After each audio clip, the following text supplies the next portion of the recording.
Hello, hello, hello. Hello, everybody. Let's bring you down just a little bit. Or actually, there we go. Of course, right as I start the stream, I'm getting yelled at. Immediately by my child. All right, hello, hi, bud. He's not having it. No one's letting me do anything today. Apparently, that's the theme of today. Oh well, hello everybody. How you doing? We are back. Oh, the chat box highlighted your own message. Oh, weird. I wonder why. It keeps it. Wait a minute. I didn't do that. Wait. Why is it? Okay.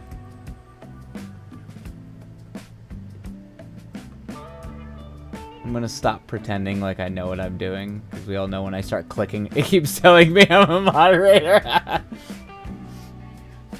But you are. You are a moderator. Why is it?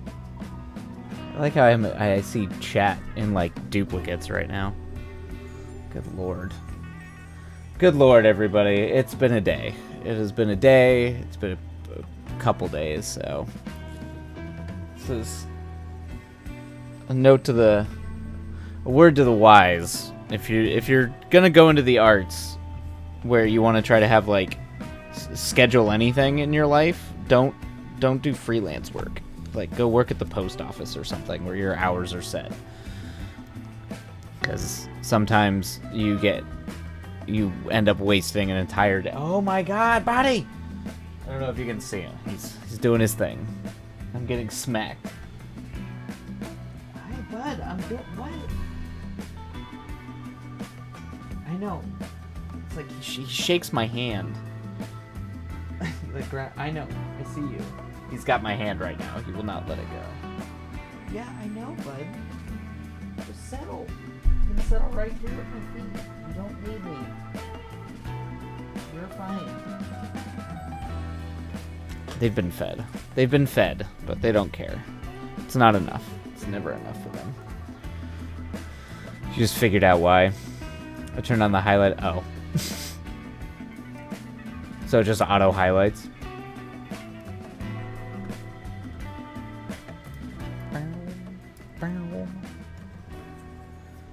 It's like chill music.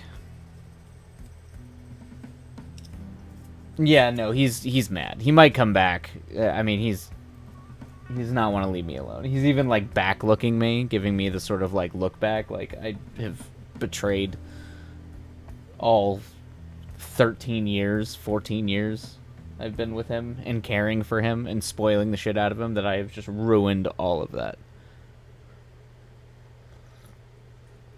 Oh, okay. Yeah, I didn't realize what yeah. That's interesting. Who knows? Who knows how any of this works? I'm still figuring it out. Yeah. That's why I'm trying to title this as The Resurrection. It's the slow process of remembering how the internet works. Okay, yeah, he's probably coming over to bug you now. He's tired of me. I pissed him off. Ugh. Okay. Well, after getting like no writing done today, as I was trying, yeah, he's going and stress eating. Yep. He's eating his emotions, eating all of his feelings. That's what he's doing. That's what he does. It's his life. All right. Yep. And yep, here she comes. Yep.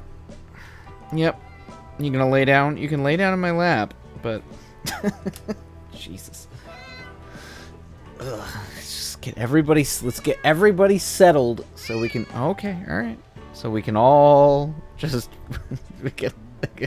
I just want some peace and quiet. Ugh, your breath smells like fish. Alright. Yep. Here she's like, what's this? What's this giant thing that I could shove my face into? This microphone. There you go. You settle? Okay.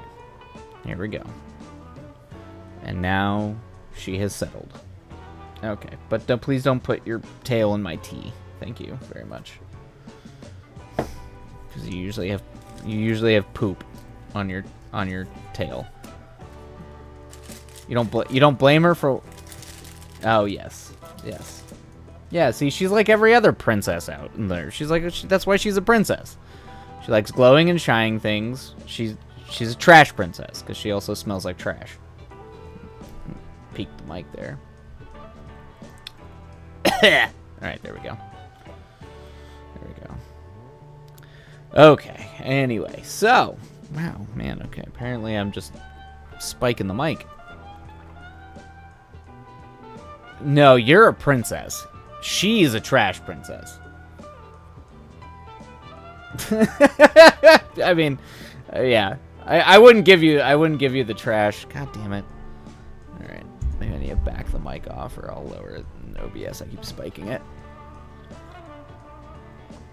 You don't need to out you. Yeah, my apologies. My apologies for just outing you for being the trashiest of trash princesses. Ugh. Alright. Good lord. Good lord, everybody. Take a breath. See if there's any more. Okay. Alright, I think I'm good. I think I'm good. I'm not getting harassed at the moment. So snowy. Okay. Alright, it's actually. But I do kind of dig this track. Okay. Alright, so making sure that all the work nonsense is over. Yeah, I was trying to work on the rewrite I've been doing. Snowy? What'd you do? Did you make snow happen? Did you make... Can you... Is that like a moderator privilege? You can control the weather? You just bring down thunder and lightning like Thor?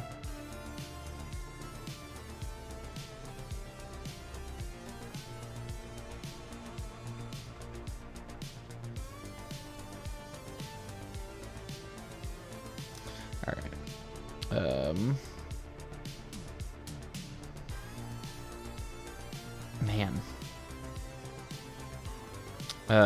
Okay.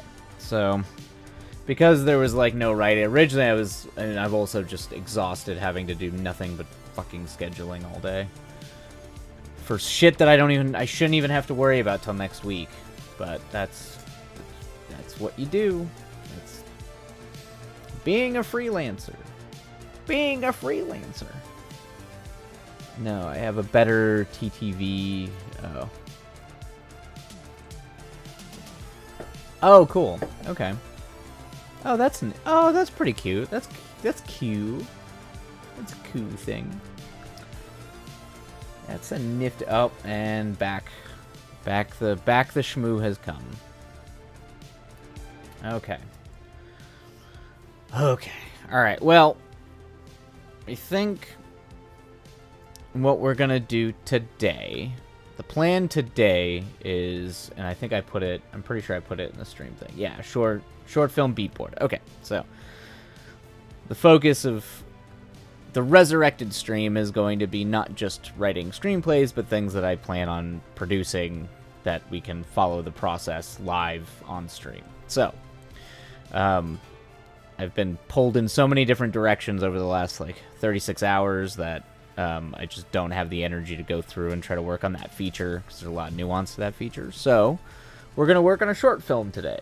One that I would like to shoot at some point this year. I say it this year. It probably won't actually happen till later in the year or next year. But, let's see. That's what sometimes you see weird random words that people chat. Oh, gotcha. Yeah. Oh, okay. I see. Fancy. It's like meta emotes. But yes.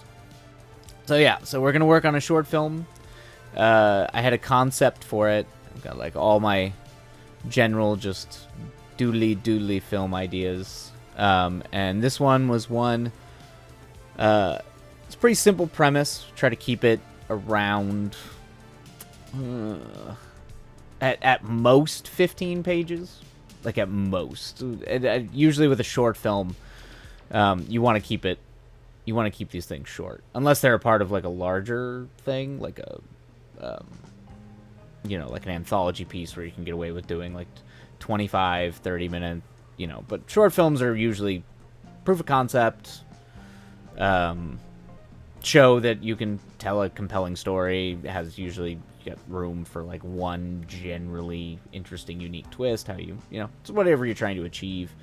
But you want to keep them short and sweet. You want to, because unless it's an incredible short film, if you're trying to show it at a festival, they're looking at how many short films they can show. So the longer it is, the more you're cutting into other short films, and that means you're more likely to be on the chopping block, unless it's really good. So we'll see how long it goes. And I do have it. Most of the short films I write, I generally try to pull from vague feature ideas that I have, so that they can functionally serve as a proof of concept for a feature in the future. Like, so if anyone asks, they're like, "Oh, is that like just a calling card, or are you like, is this a pitch for a bigger movie?" You're like, "Well, it can be. I have a feature version of this," and so So it's better to have more, so when people ask, you've got it. So this is an example of something that I do kind of have a sort of feature idea for, but we're focusing on the short film version of it. So the premise is essentially a person becomes... We have like a young internet kid who one day goes outside and the moon is just red. And he sees this giant red moon in the sky and sort of is like convinced it's watching him, and no one else in the world seems to be reacting to the fact that the moon is fucking red now. Hello. Are you going to join into the pitch here? You're going to join into the conversation? Yeah, you've got your own 2 cents that you want to add there. But yeah, so it's essentially that. He stops going outside, kind of becomes like an incel hikikomori kind of vibe, just like super withdrawn from society, terrified of going outside, feels like this moon is like following him, watching him, gonna get him in some weird way. But he finds an online community, like a subreddit, or probably like a Discord server, where other people are having this. Like, why is no one talking about this? The moon's red, and so they kind of get into this whole like giant conspiracy thing, and that's where it's kind of the initial idea, and so one of these guys is maybe going to find out some old ritual, some old weird thing, get a little like esoteric with it, like when you go on to like some of these deep dives on the internet, you all of a sudden you're looking up like Babylonian magic, or weird stuff from like esoteric fertility cults in ancient Greece, so they're like, they find something that we can just make up, and yeah. And I initially had an idea that this, essentially in the mirrors of this person's house or something like that, this visage starts stalking him. But I think, very like Perfect Bluey, like where she's the sort of idol version of her is haunting her, as well as in like possessing people almost. But I think I'm going to go away from that and move more into, I think I'm going to have one of the kids from this. Yes, because Perfect Blue is literally a perfect movie. It's one of the few films ever made that is just fucking perfect.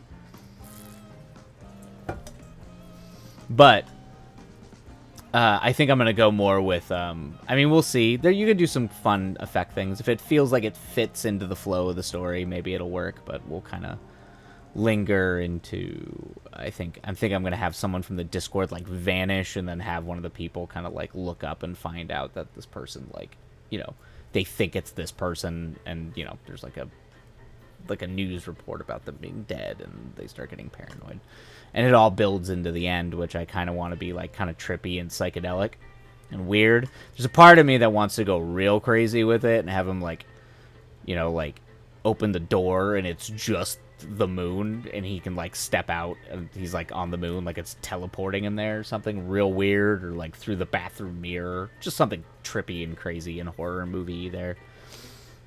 But it's the idea that like the moon is also in essence haunting them in a way. So yeah, that's the premise. That's the, you know, a lot of ideas to sort of try to distill down into a unique psychedelic kind of horror thriller in 10-15 minutes. So that's what we're working on tonight. We'll be doing back on the Pomodoro thing, I think. Yeah. So we'll be doing like 25-minute writing sprints. See how that goes. And yeah. Yeah, I don't know. I got nothing else to say. I'm sure I will in the off time. So, oh my God, my child. Jesus. He's doing zoomies. He's doing his running around like a bat out of hell. All right. Anyway, so I figure we will get us started. I'm gonna go with kind of like digital cyberpunky stuff tonight. Instead of the sort of moody drone stuff since last time we were doing that. I'm still trying to expand these playlists. If only I could just throw on Cryo Chamber. Maybe I can, who knows. You know, just question the gods to get taken down for drone ambient music. But maybe for another day. Alright. Okay. Alright, let's go ahead and get a rolling. Alright.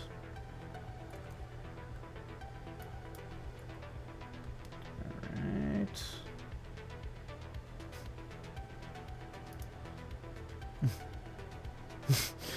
I will slay a god for you, don't worry. There we go. If that god is the copyright lawyers, thank you.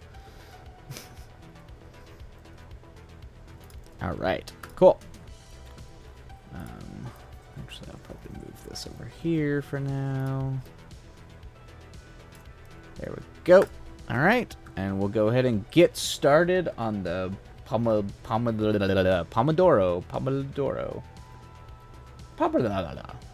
That's what they're called. I think follow notifications are now on for chat, so if you get any follows, it should announce in chat. Oh, okay. Okay. Cool. Yeah. We can figure that out in the future. I do like the idea of it keeping it subtle, just not to freak people out, particularly if they do have, like, social anxiety. But if it's like, you have a new follower, that's cool. But we can fine-tune all that stuff later and figure it out. I don't mind that. Okay. Okay. All right. All right, time for me to stare at a blank thing for a while, because that's how this always... do you want me to turn it off then? Oh, it's set to include... no, now for... Leave it on for now. That's fine. Or actually, no, yeah, turn it off. Never mind. Yeah, go ahead and turn it off for now. Because if I can see them... Yeah, if I can see them in the activity feed, then I can just call them out. Or I won't call their name out, but call it that there's a follower. God damn it. I know. I do a thing. Now don't do the thing. Undo the thing. Do the thing again.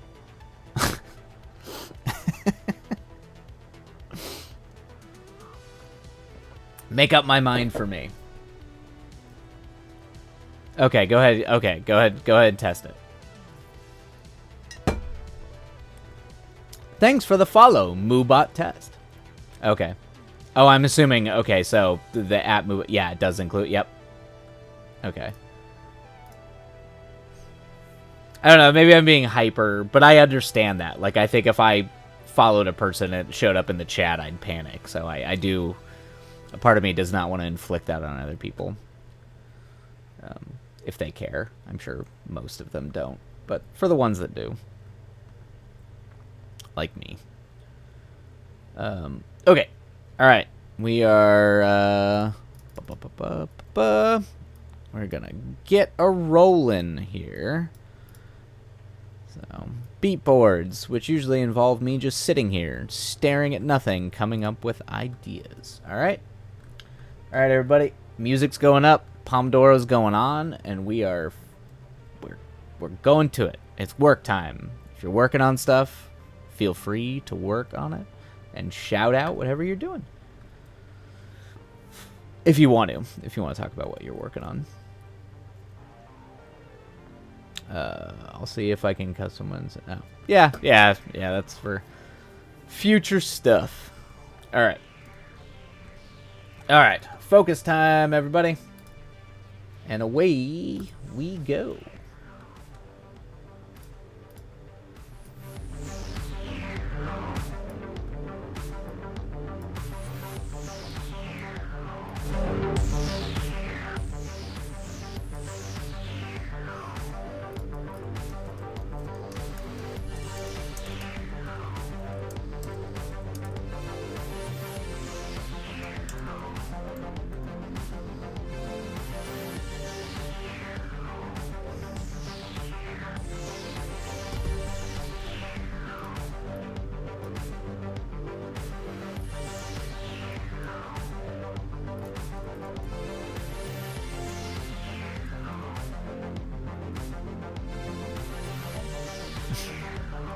Sounds good.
Kabang! Bring that music down and... Oh, it's set to 10 minutes. I think it's because I fucked up and didn't... I think the 10 minutes is from my 50 minute. My 50 minutes, but it's fine. We'll do 10. We'll chill. We'll chill for 10. I'm fine with that. I did not see... Oh, it did. It actually snowed up at the Hollywood sign? No shit. Oh, man.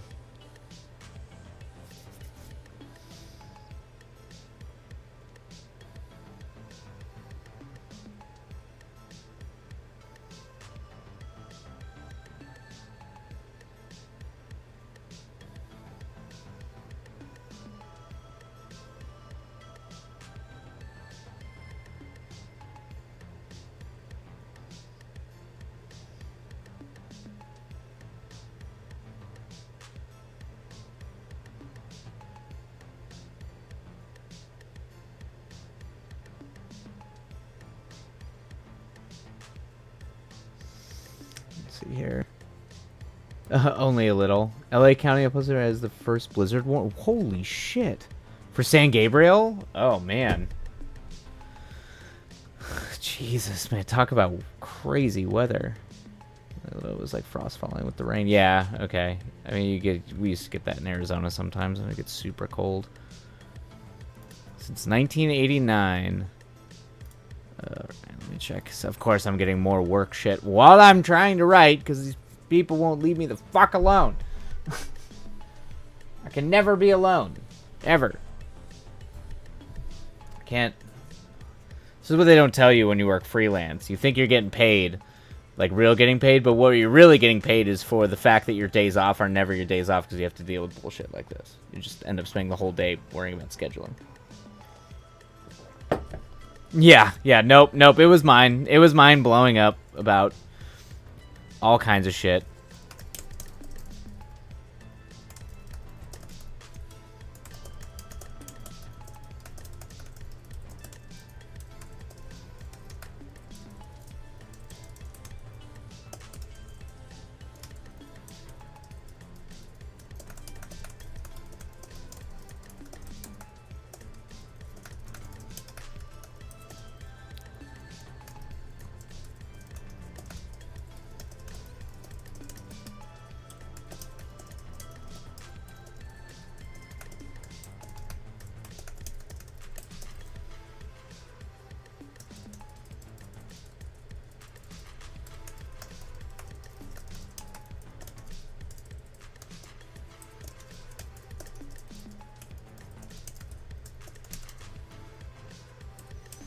Okay, alright, there we go.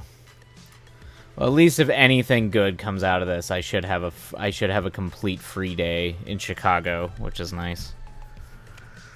Because they're gonna go ahead and let me... Moobot! Oh, that's...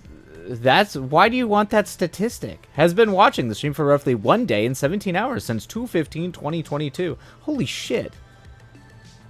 Is that when I started? Was it right after Valentine's Day? Last year? People like to check it. They like to check how many hours they've watched a complete stranger. Wow, okay, yeah. So it's funny, I did it for 6 months, was off for 6 months, and now trying it up again at the end of February. Alright. Let's see if we can make it consistently past May. Although I did get, like, stupid busy the latter half of the year. Just trying to make up for not having any work the first half of the year. Alright, what is happening? I mean, first of it. Oh.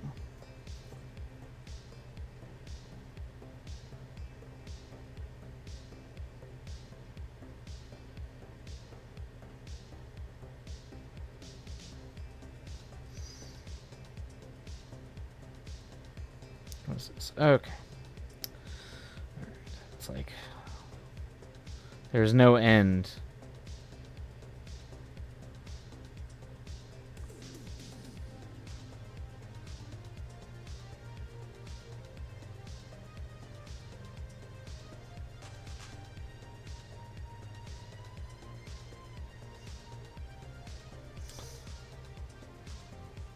Let's see. Yeah, people can get pretty competitive about it. Oh, like I watched it longer. What an odd.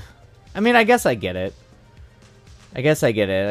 I guess it goes to show you like not just who was an OG fan, but who like actually commits to watching. It's interesting. It's so funny how gamified all this stuff is. Like it's gamified to like follow someone, to be a fan of somebody, which is an interesting thing. Like, you've created a platform that allows you to make competitive gaming about following somebody.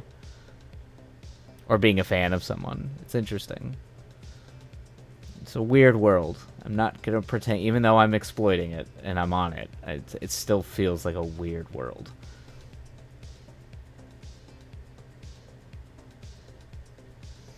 Okay. There we go. Alright.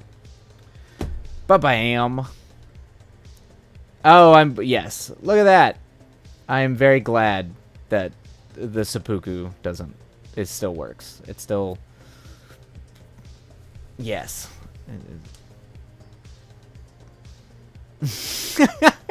Did you just? Perhaps there's a magic 8-ball. That's cool. That's cool as hell. I love that. That's why fuck. That's rad. Or is it because it won't let you? I need answers? Nope. Nope. We live in ambiguous times. There is no answer. Ugh. At least this is waking me up a little bit. I was feeling super tired earlier today. At least this is helping. Ugh. Maybe I should try to start up after doing the writing and all that kind of thing for a while, maybe, because I know I've only ever done gaming wise, I think, was World of Horror on here through Steam. Could theoretically try to boot up the PlayStation 3 and start the Drakengard journey. I was originally going to hold off to do any kind of gaming until like I just wanted to stream for fun on the weekends, but given that who knows what this weekend's going to look like. Yeah, it might be kind of fun to actually like I haven't gotten anything. I tested the PlayStation, but haven't like officially tried to run it at all. And I have been meaning to play that game. I've been wanting to play that game for a while now. So, after we're done doing the writing stuff, maybe I'll just eat some food, take a break, retitle the stream to gaming or whatever, and then move on to that. And then I can be like all the other normal Twitch people, where they just play video games all the time, instead of pretentious shit like writing. Like being a writer. Fucking dweeb. I don't know. Anyway.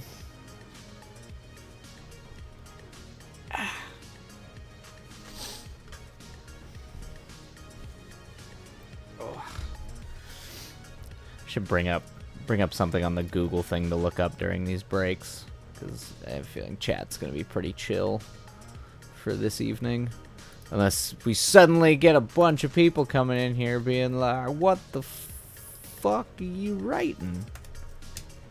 What are you writing? What is this? Who are you?"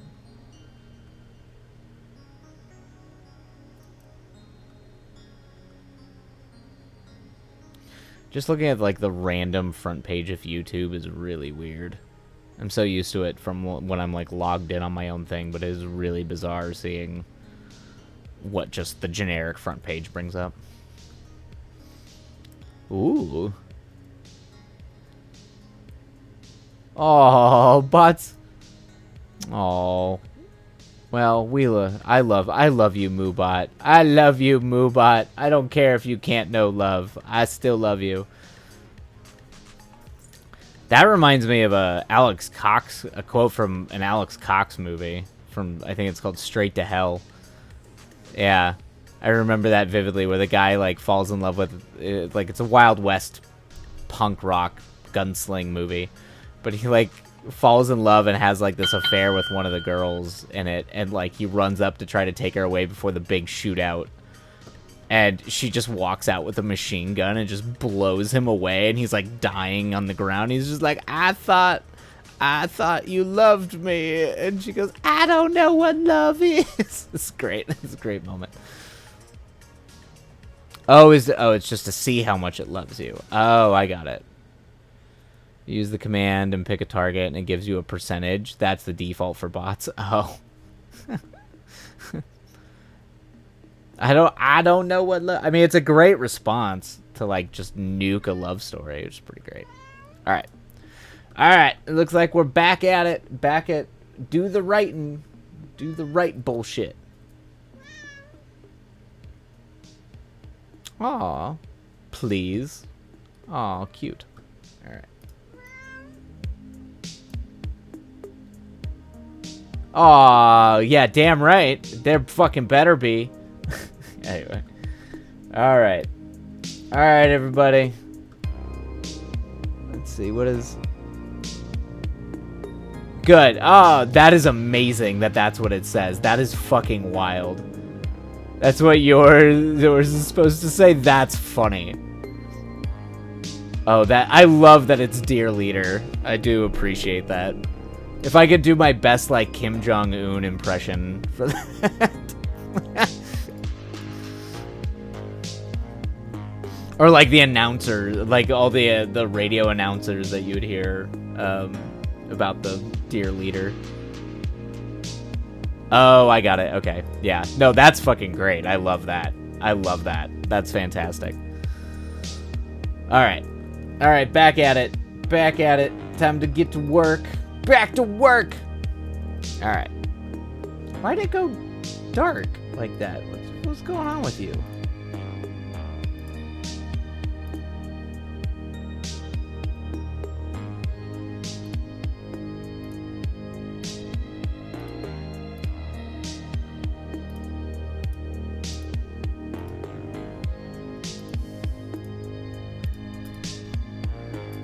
I guess it's just the clock's gonna be dark for whatever reason now. I don't know why it's doing that. There we go. Okay. Alright, that works. Alright. Alright, back to right. Oh, nope, it went back. You stupid son of a bitch. Alright, well. I'll just live with it. I'll live with the stupid clock being dark. For whatever reason.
There we go.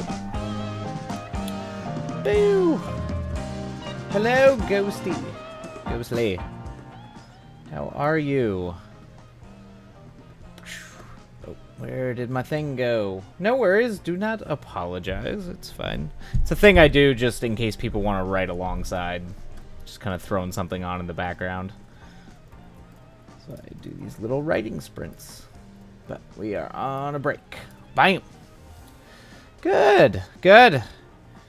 Doing well. Doing well. It's been a rough few days. I highly recommend not working freelance if you want to be in the arts, because it takes up a lot of your time. But we made it through it, and I was able to get back on stream and get some writing done, so that's good. That is a good thing. Yes, ooh indeed. Ooh indeed. I spent yesterday and then a lot of today having to schedule things I shouldn't have to worry about till next week, but such is the way of living the freelance lifestyle. How goes your writing? How goes? Are you still working on your YouTube video about Lockwood?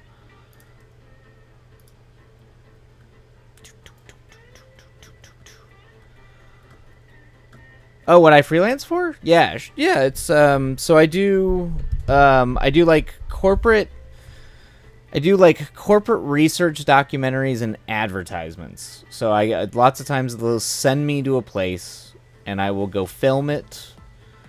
If it's research oriented, I usually go and I'll film interviews where they're talking to them about like why they buy things, depending on what kind of research it is.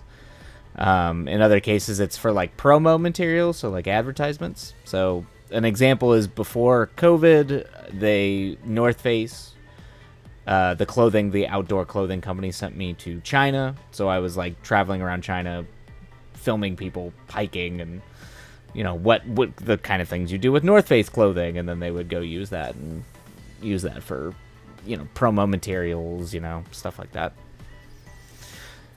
Yeah, it was, it's obviously changed a lot now. It's starting to kind of come back a little bit. Like what I was working on is scheduling I have to go to Dallas and Chicago. But during COVID and stuff like that, I had to pick up like side gigs and work because travel wasn't a thing. So I also do like remote camera operating for like doctor conventions. So essentially like medical conventions. So some overlap happened between two jobs that I had been assigned to with two different companies, so I was dealing with scheduling mayhem for that. So next week I will have a day where I don't sleep, where I have to go to San Diego, run some cameras, and then immediately go to LAX, take a midnight flight to Dallas, get in at 5, and then go film at 10 a.m. till 2 p.m. and then I'll probably go to the hotel and pass out. Attempt to, at least. Yeah, it's a strange life. But I originally picked it up because it was kind of it's film oriented, and I needed some sort of income to survive out in Los Angeles, so that's what I did, and it allowed it for enough time off generally. To be able to like work on my own stuff, make my own movies, write scripts, and kind of do all that stuff. So, yep.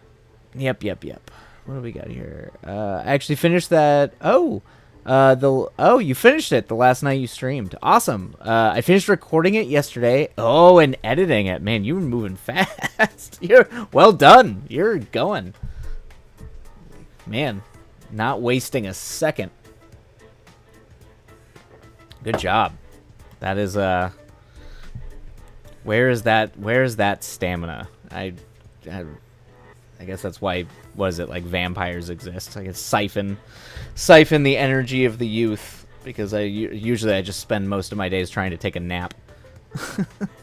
It's only 12 minutes, so it shouldn't be too bad. Yeah, 12 minutes is easily manageable.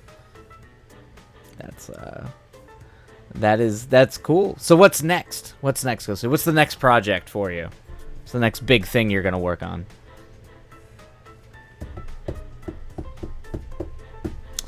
But I'm suffering to try to figure out how people get clips from shows. Oh, you know what? That's a good. Aside from like, like ripping them and stuff like that, capture cards might be able to do it. I don't know if you have a capture card. I know a lot of people use that for like video games, for like PlayStations and stuff. I've pulled stuff from YouTube before, just for sampling things. What have I done in the past? There was an app I used. Oh yeah, it was called Downy. There was an app I used to use called Downy that I could grab. You could grab YouTube videos. Yeah. As much as I tend to work in tech and with technological things, I too oftentimes am inept with tech. Especially, get me around a phone, and you will see how old I am. See how there's nothing wrong with that. Embrace being an analog weirdo as much as you can. It's like watching me with like fat fingers on an iPad while you watch kids just being like, you don't know how to do that? What's wrong with you? What was that quote from Back to the Future 2 with Elijah Wood? Like little baby Elijah Wood, where he goes to like in the old diner and the old like arcade game's still there from the 80s, and he uses it. The kid's like, you have to use your hands? That's a baby's toy. Anyway. I have come to the convoluted method of screen recording, then cropping. I mean, that works too. Yeah. That's how I'm assuming. Is it easy to source stuff on YouTube? Like for the clips you're trying to get? I assume that's why a lot of YouTubers tend to recycle the same clips when they're talking about things. Is they just screen cap it and then or trailers. Yeah, mostly yes. Yeah, I figured. You could probably get it from like ads and short bits behind the scenes. There's probably enough. I think people tend to post a lot of promo material on YouTube, so you can probably get as much. And also as much not to like get you like a copyright ding, which is always, you always have to play that game.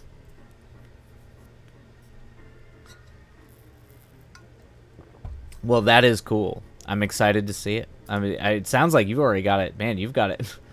You're going to be done with it soon.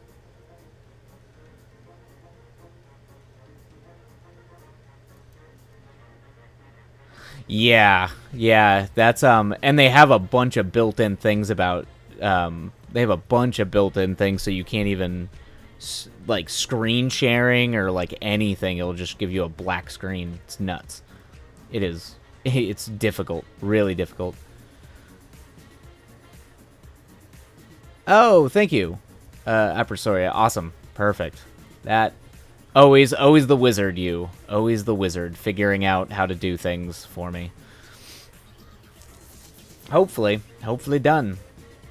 Hopefully done. Are you planning on writing anything? Like narrative or short story wise, or do you think you might continue down the YouTube video world? It can be very, very rewarding, I'm told, but it's also a lot of work.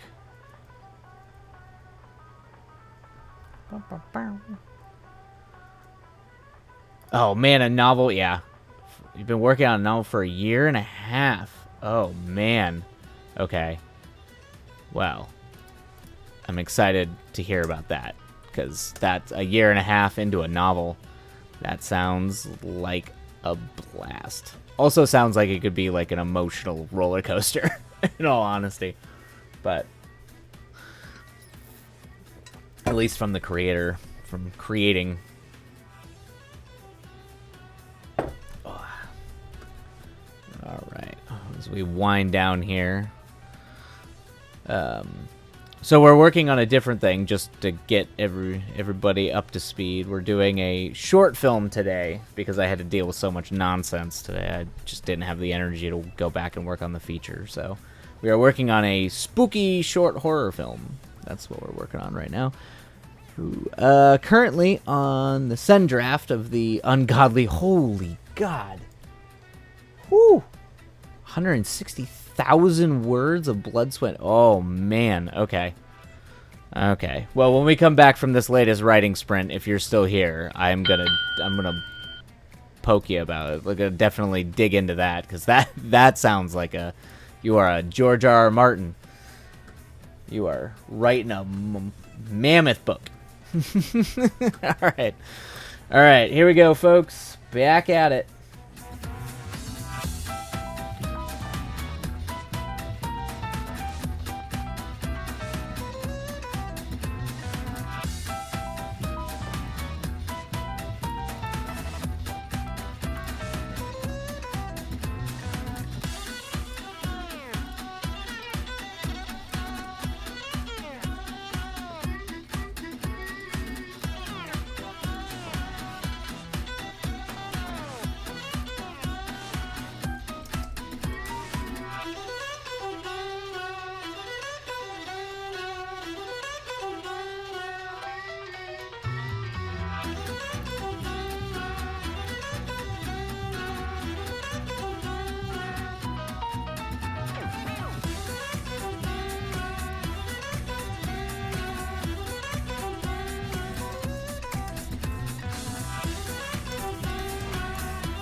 Oh, bam! Boop. And that is that. We did it. We made it. Nothing exploded, and nobody died. Successful sprint. Okay. I am going to go use the restroom really quick. And then, if you're still around, mission accomplished! I'm going to go use the restroom, grab some more water, but then I want to hear more about your mammoth tome that you are constructing, your epic of epics. All right, I will be right back.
Okay, back. Oh, I forgot the clock, but that's fine. Be a longer than normal break. Perfect. You obviously don't have to say anything about your book or your novel that you don't want to, obviously. But I am fascinated that you have written 160,000 words. That's nuts. I am pretty sure, too, that there's a cutoff, I think. Isn't there like a maximum amount? I think there's like a maximum amount that you are even allowed to publish before they like require you to like split it up into multiple books. I don't know how many words it is, but I think there is. Emma, is it fantasy? I'm assuming it's fantasy, since I know that you said you... Uh-oh. I think you're under it. I think it's a lot. Like, it's a lot. Actually, I'm gonna... Let me look at that. Let's see here. Let me bring up my thingy-a-do.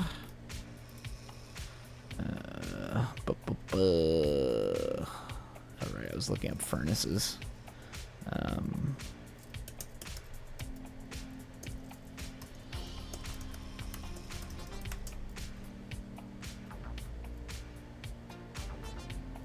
Oh.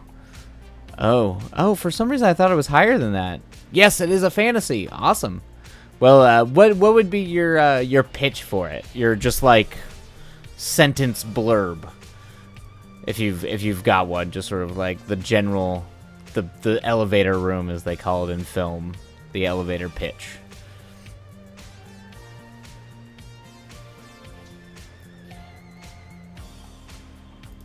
How many words is a novel? And the writer's kind of 80,000 below 60 and above. Let me think about that. Yeah, it's always hard. Anytime anyone asks me that, I usually am just like, well, it's complicated. Hold on, let me distill this giant thing into a single sentence, which is extraordinarily difficult to do sometimes. Let's see here. It's about 90,000 big epic stories from 120 to 200, so you're fine. Yeah, you're within your big. You're within like you're definitely in the epic range, but yeah, for an epic story, you're in the range, so I think you're safe. Let's see.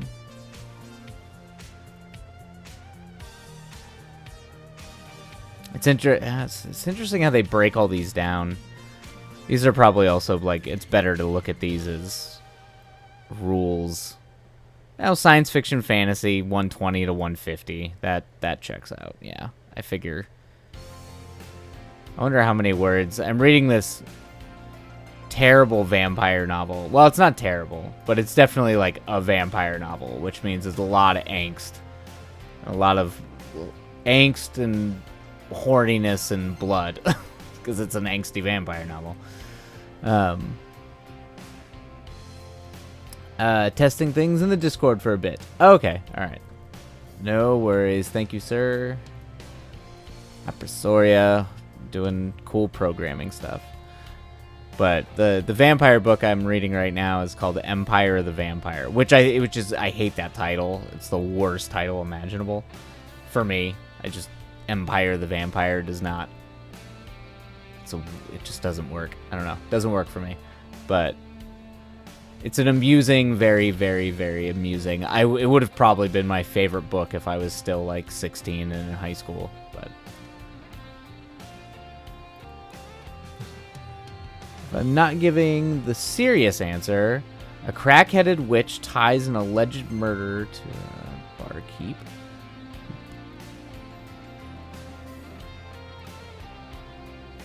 As they travel across country where everything can go wrong does. Well, that sounds fucking awesome. That's like, I'm into that. So it's like a road movie, but fantasy with a crack-headed witch. That's awesome. Oh, I'm into that. That's cool. That is cool. All right, that's a solid. I'll take it. I'll take that pitch. That should be your serious pitch. I love it.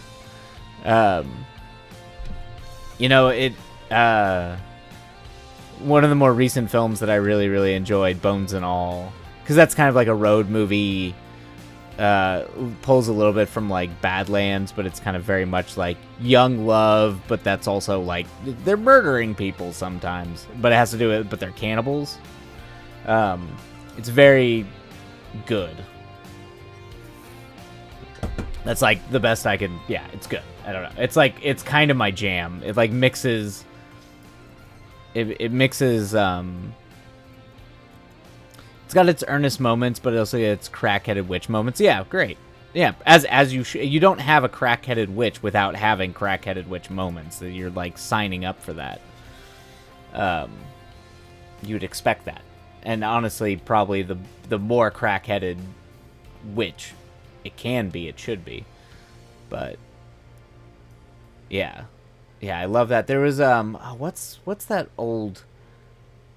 I do like movies that it doesn't necessarily have to be symbolic about like or like allegorical about drug use, but I always felt like Practical Magic had a lot of interesting thing. It had a very interesting take on like vampires and abuse with Nicole Kidman's character, because she, you know, it's like two sister witches, and one of them is kind of goes off and has the sort of wild ride love affairs with these guys, but it turns out one of them's pretty much Dracula.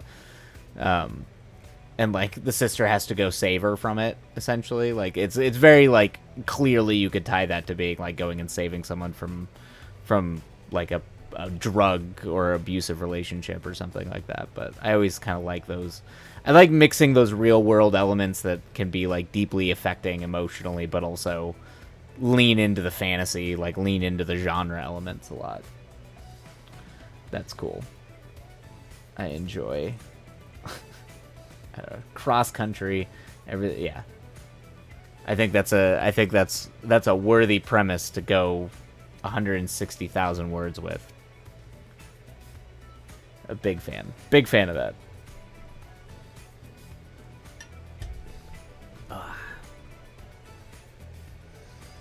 I can't pick a genre for it. It's got some romance, action, adventure, tragedy, a little bit of horror. Then yeah, don't even feel pressure to pick a genre for it. If you're so, that's like a marketing and a pitch thing. Particularly as a creator, it's very hard because oftentimes people they want that, because then they can kind of like, okay, I know what you're doing. I can visualize what you're doing, and I can put it in the little box that I understand. But particularly as you're writing it and creating it, like don't be afraid to like mix and match and break genre. The best examples of genre fiction almost always break genre.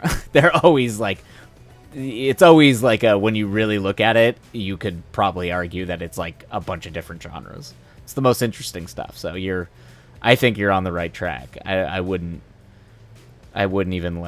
even attempt to give it a genre. I'd maybe send it to a reader and pick up what they say about it, because I've done that with some of the things where I've read, where I just kind of wait for them to like throw out a buzzword or like a keyword that they think it is.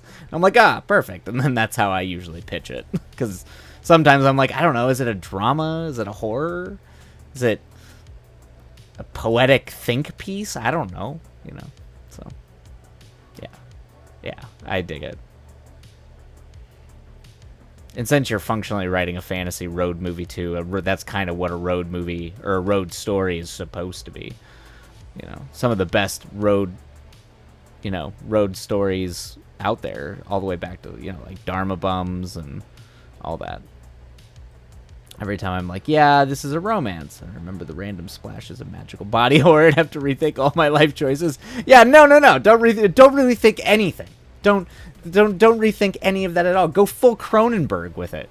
And it could still be a romance. It could still be this like a wonderful romance.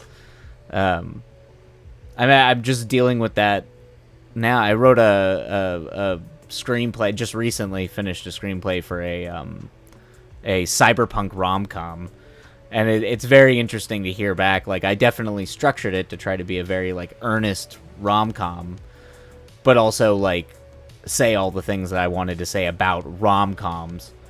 Oh, thank you. I was like struggling with, my own philosophical disagreements with not all rom-coms, but certain rom-coms, and then also like trying to write an actually earnest rom-com, not like a meta commentary on it. And it's funny to hear what people are just like, this is like, is this a rom-com? Like, there's romance, there's comedy, but there's like this weird stuff in it. Like, one of my friends said, he said it was a rom-com the way that True Romance was a rom-com, and I'm like, True Romance is a rom-com.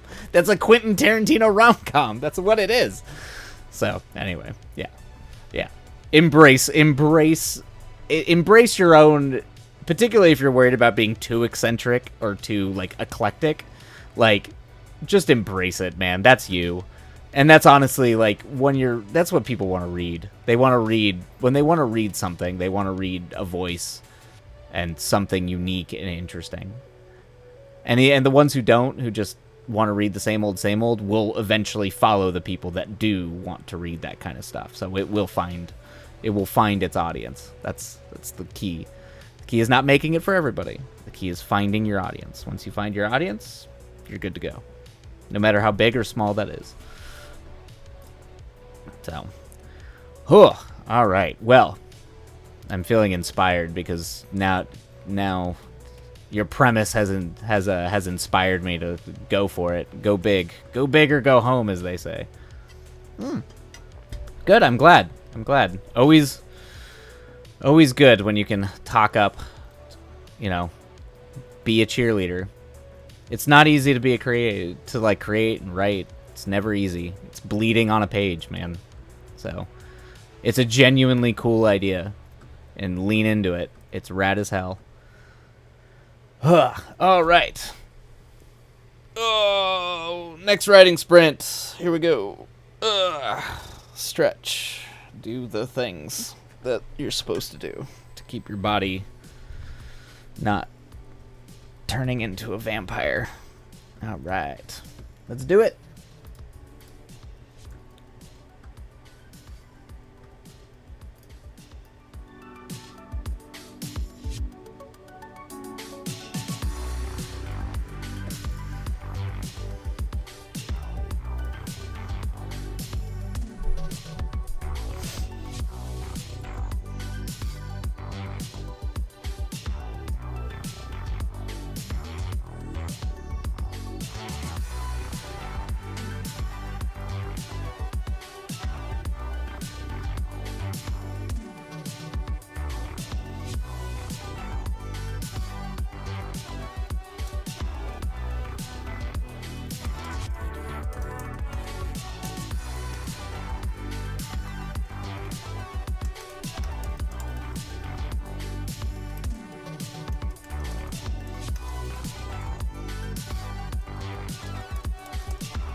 Oh.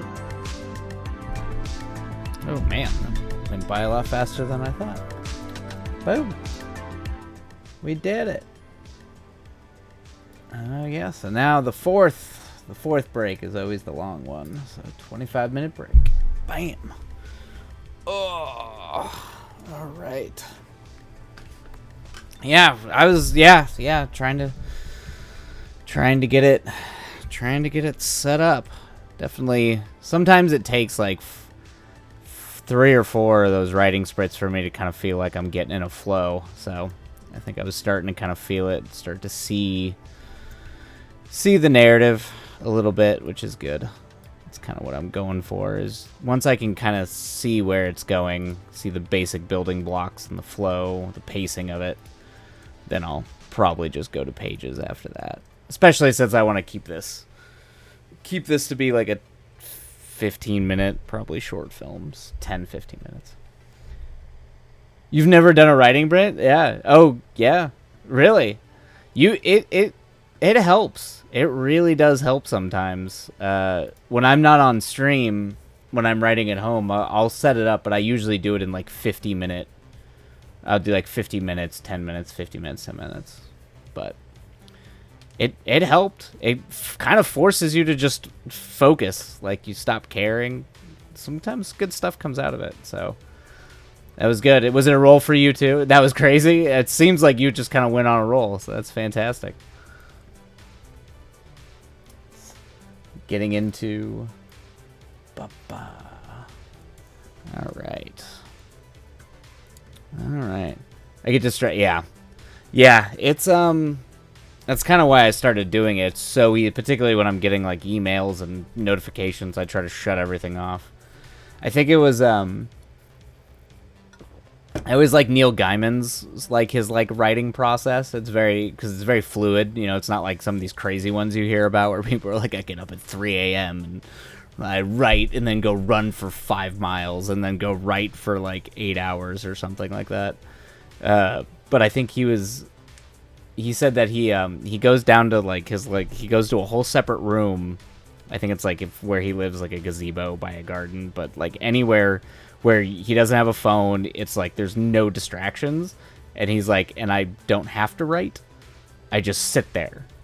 And he's like, usually and he does it for like 4 or 5 hours a day. And he's like, you'll wind up writing because it forces you to write. It's been taking me forever to write, but in the sprint, awesome. Congratulations. That's fantastic. Maya Archie. Hey, welcome. Welcome to our little writing corner. My name's Wylite. I do films and sometimes do tabletop RPG writing, but for the most part it's screenplays and films. So we're just doing writing sprints. We're on a break right now, obviously, but welcome in. Feel free, if you'd like, to talk about whatever you're writing, if you're working on anything in particular, what you like. Yeah, we're pretty chill here. Just kind of chatting about stuff.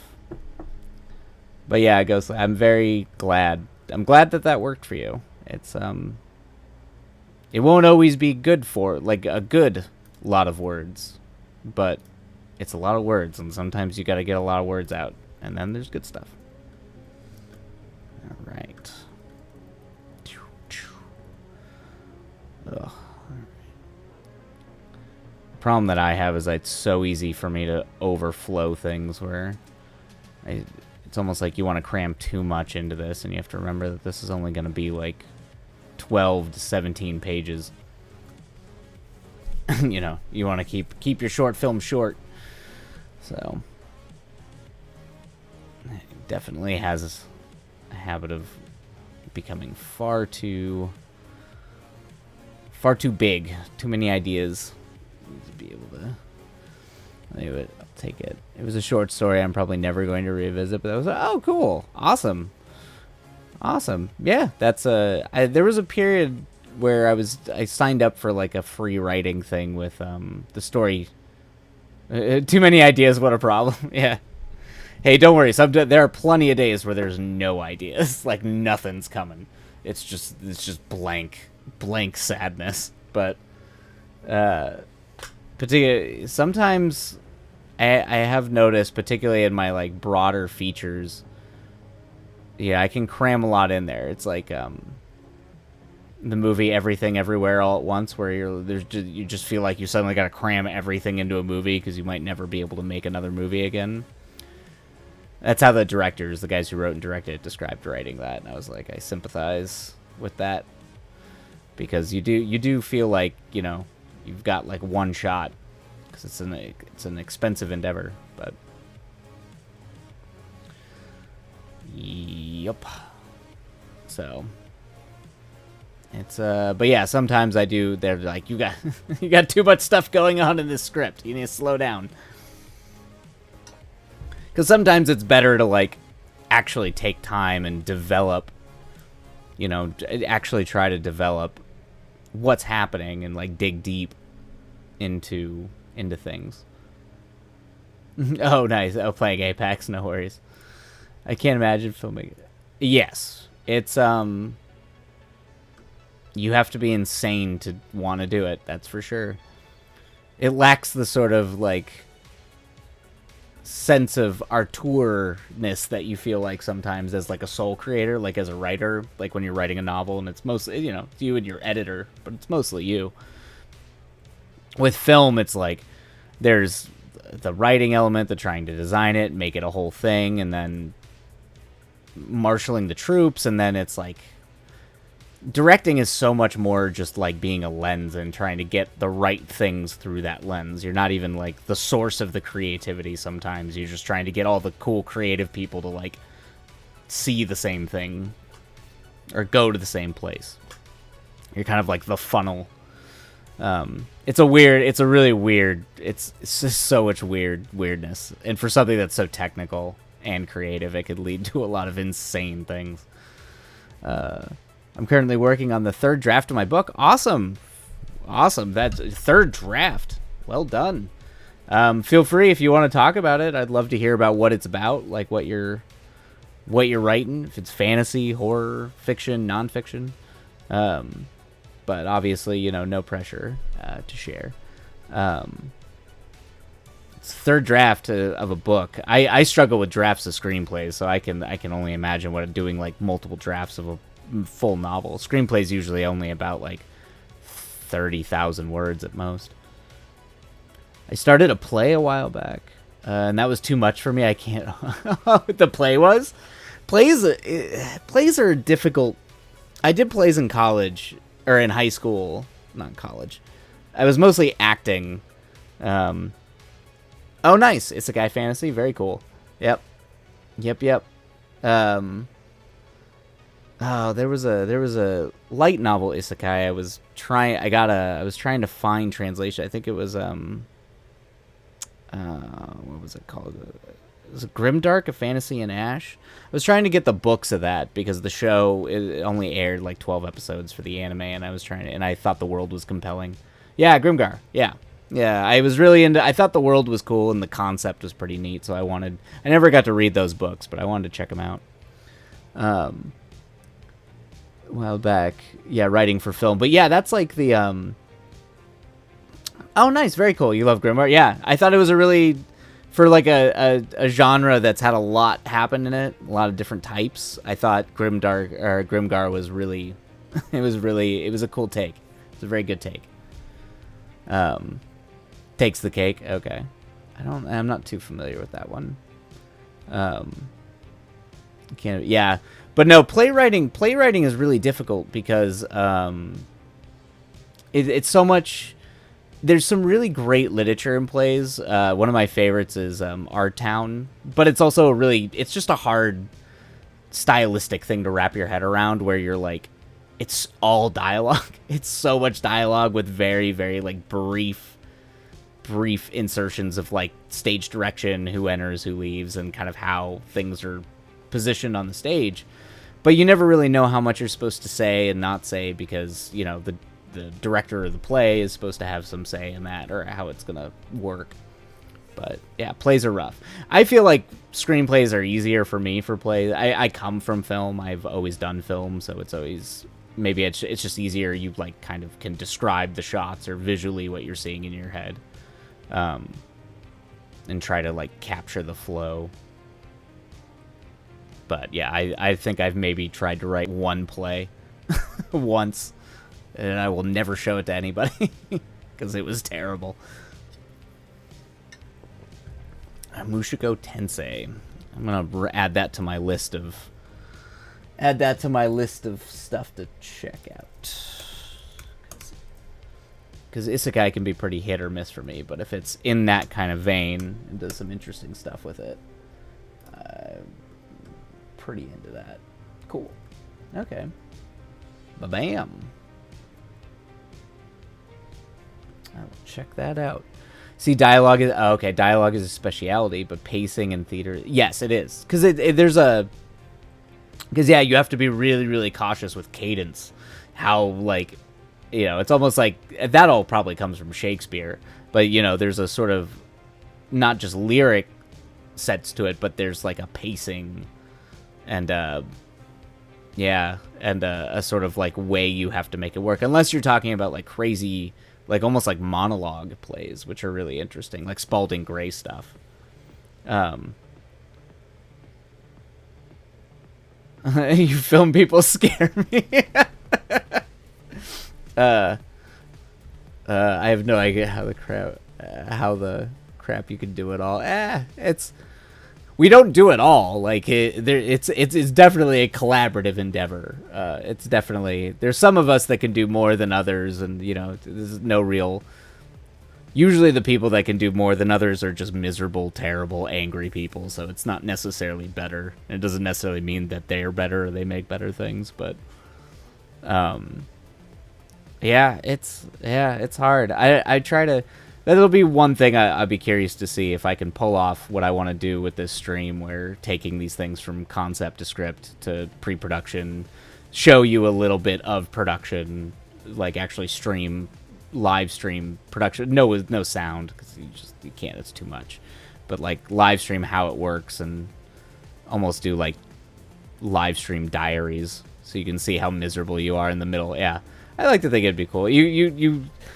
When I was trying to make my first feature film, I remember my ex at the time she said that she wished she had me do a video diary to just kind of like actually capture what you're going through, because you don't sleep and you are miserable. And I actually don't remember. I was on it was a 3.5 week shoot.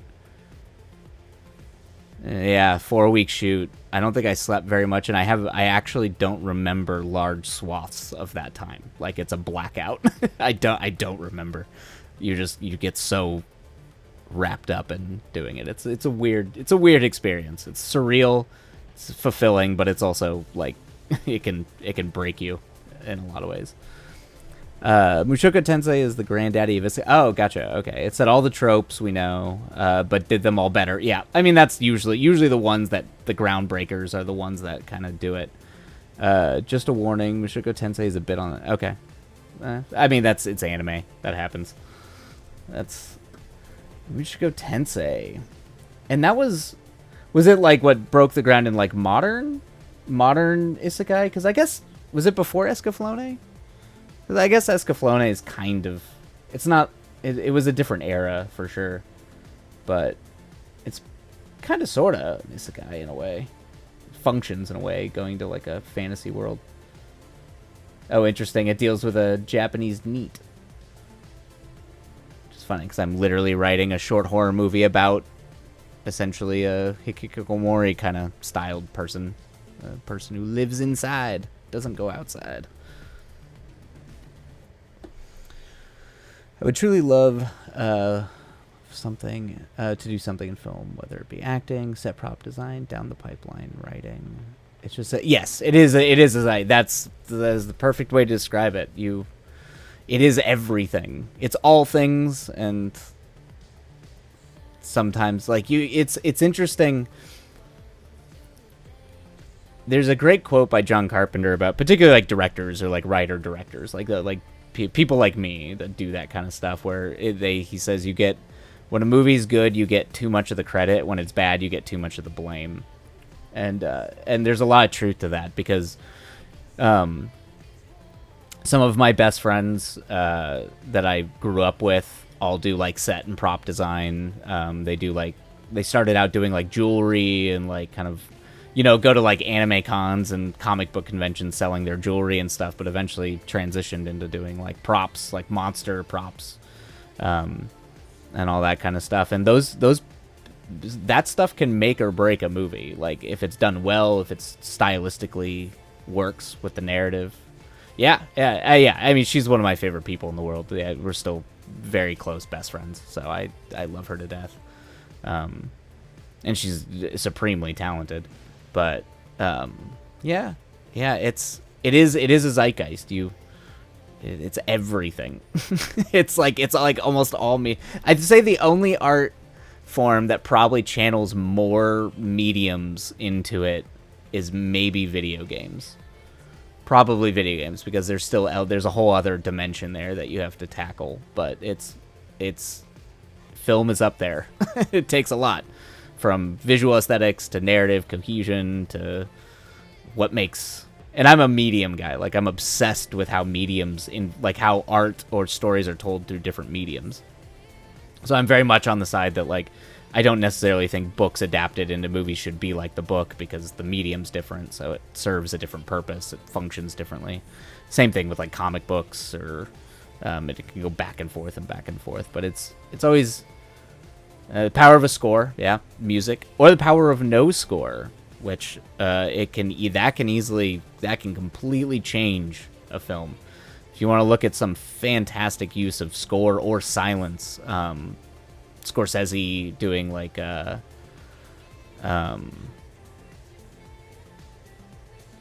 what is it? What's the boxing movie? Raging Bull.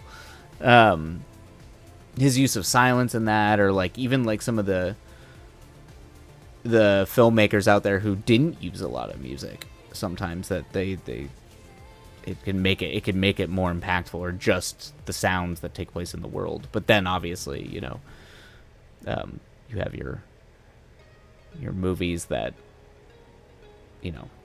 have such iconic scores that almost make it, like the fact that the score itself is indistinguishable from the visuals. Those are like, that's when like the synthesis is perfect between those things. And so much of that's accidental, or even sound design. That kills. The lack of score can set me on edge faster than the word. Hey, some of the best horror movies have no score or very little score. It sets you on edge. It's funny. There's a whole trend in film called transcendental filmmaking. Or The Birds. Hitchcock, right? Are you talking about Hitchcock's The Birds? Or did Orwell? No, Orwell didn't do Birds, did he? But yeah, The Birds, yeah, Hitchcock, yeah, The Bird, yeah. Say you. No, you're not stupid at all. Don't say it. No, I misquote or misattribute things to people all the time. Don't. I just wanted to make sure I wasn't stupid and was like, wait a minute, did Orwell was there an Orwell Birds? Because there could have been. I wouldn't have known. Yeah, scores. There's a whole subsect of like transcendental. They call it transcendental filmmaking, where they make movies. They make movies that kind of like pull away a lot of the more elaborate elements of cinema and kind of distill it to its core. And they tend to use like only, I believe the term is diegetic. I always get diegetic and non-diegetic mixed up.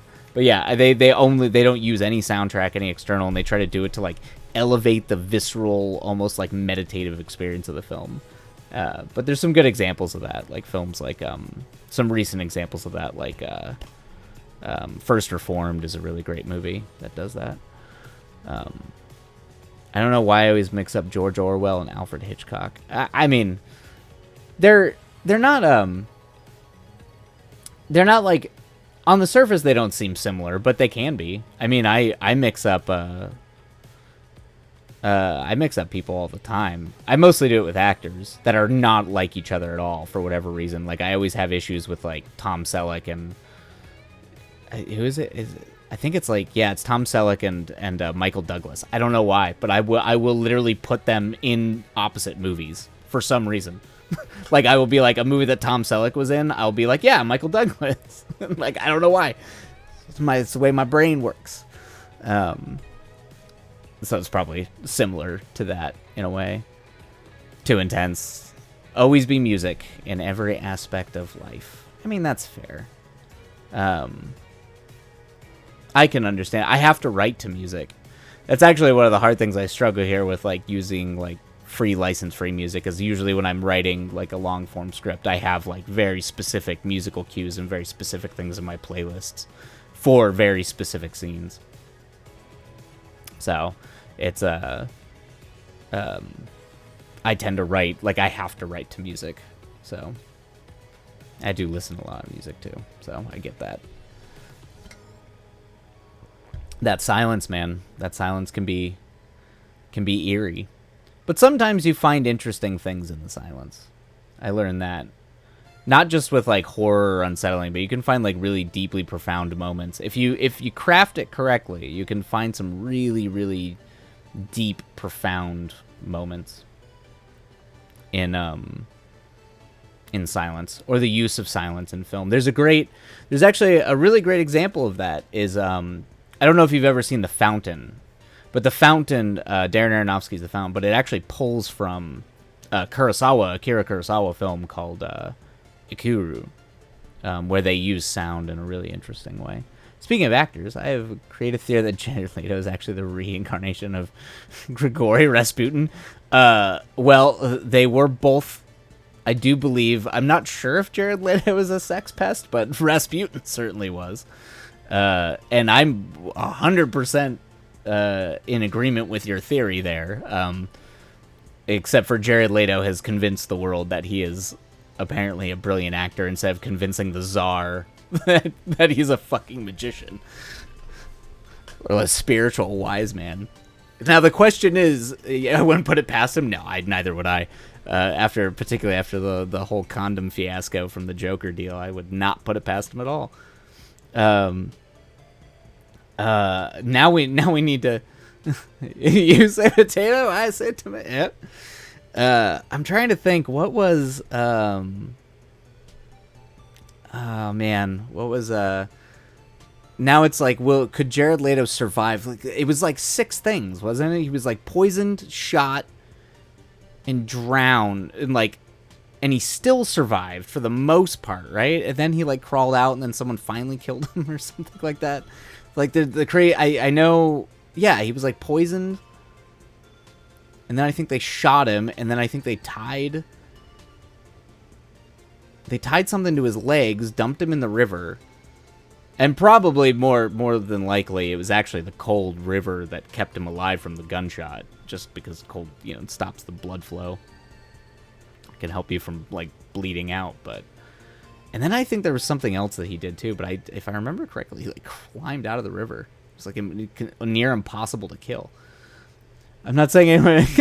No. There's what do they say when you do that? Satire, everybody. Satire. This is satire, everybody. Yeah. I think you and I are on the same page about that. Man, what a world it would have been in if David Bowie had not died, and we actually would have gotten him to be Wallace in Blade Runner 2049. I ain't gonna snitch on nobody. What I would have given for that. I mean, Jared Leto was fine in it.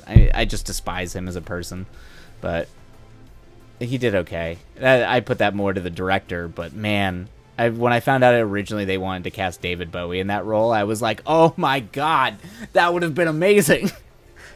You imagine David Bowie is like old, particularly like old David Bowie as Wallace? It would have been incredible. Ugh. Anyway. In another universe, in a better universe than ours. That's That's what happened. That was the world. Morbius was worse than the Incredible Hulk. Oof. Ooh.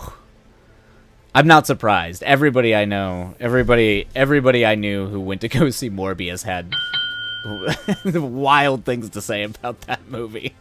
I did not go see it. I did not go see it, but I have heard some things. No, I think they're talking about the one that came out concurrently with Iron Man. I mean, either one. I mean, the Eric Bana, which is too bad because it was Ang Lee, and I like Ang Lee a lot, but he just does not understand how comic book movies work. But I think, who directed The Incredible Hulk? Yeah, the standalone was. Are you talking about the one that had Edward Norton in it as the Hulk? Because I think that's the that was the one that came out with Iron Man. The one that came out before that was the Eric Bana Ang Lee one. That was before Marvel was doing its whole Marvel thing. The universe, the shared universe. Both of them were bad. None of them were good. I mean, I know a lot of people who like it. I think Ang Lee there's elements of it that are good, but I feel like Ang Lee I'm just not a fan of split screening. I feel like it's like trying too hard to make it a comic, and it doesn't work well in movies. It's a different, the translation from medium to medium just doesn't work for me. I mean, I'll give him props for going for it, though. Now I actually curious who directed The Incredible Hulk. The Edward Norton one. Let's see. Before we get back to our thing, back to the writing thing, since our time came up. But let me see. Let's see. Incredible Hulk.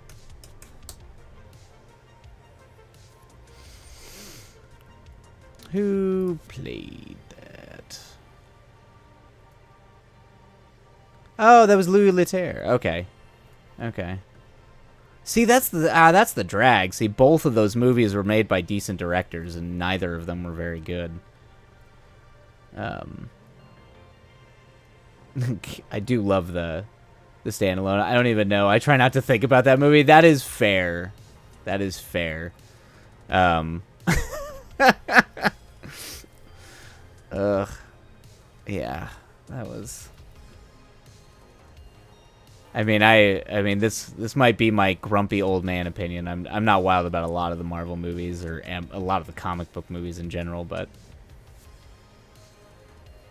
well, oh god.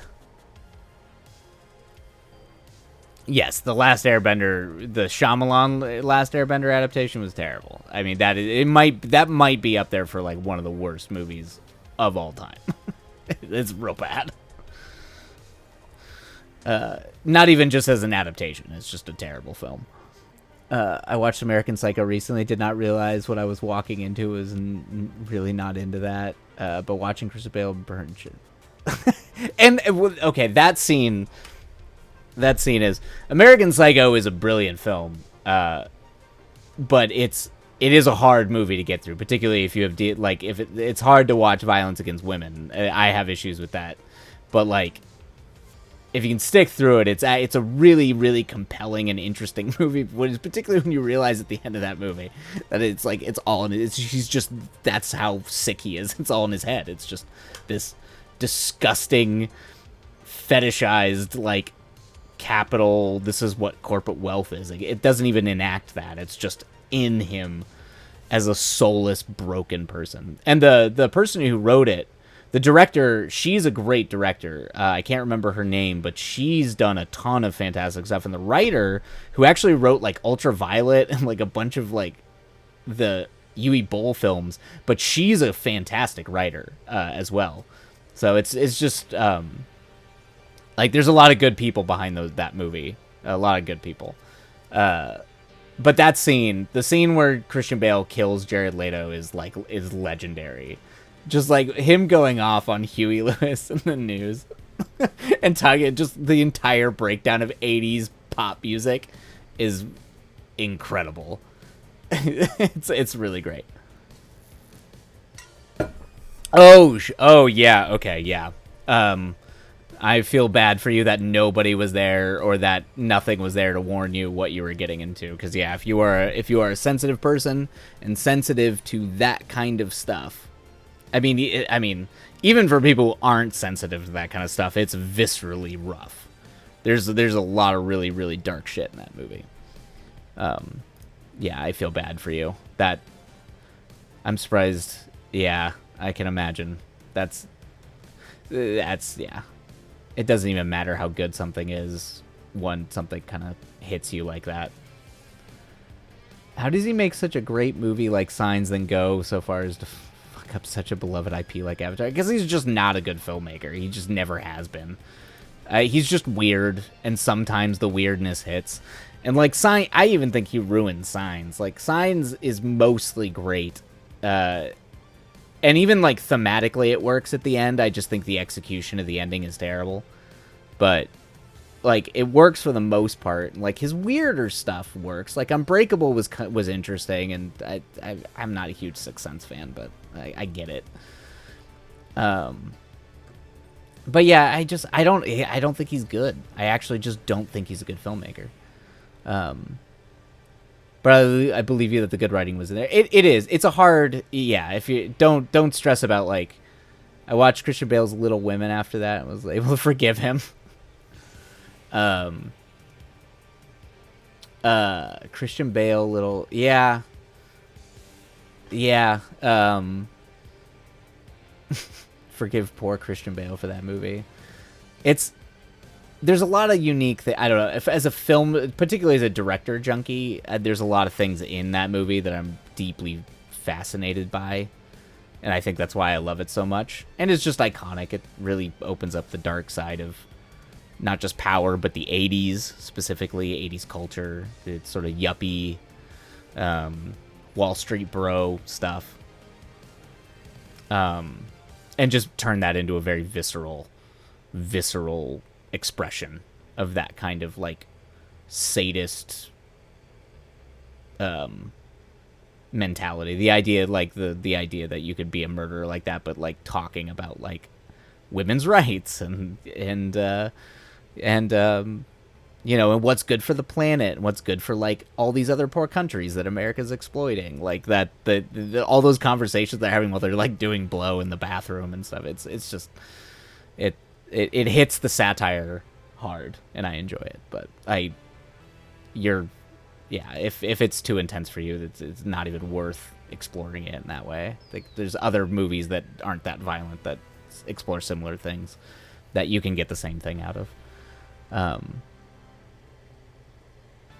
I have yet to see a bad John Grisham movie. Oh yeah, I'm trying to go down like all the John Grisham adaptations. There's what's the Tom Cruise one? Is it Tom Cruise? I don't even know. I might even be like missing that. Isn't Tom Cruise in? Oh yeah, Rainmaker. Okay.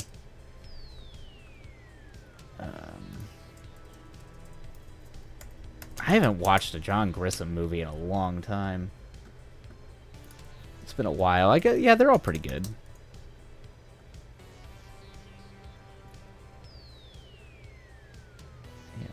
Yeah, Rainmaker.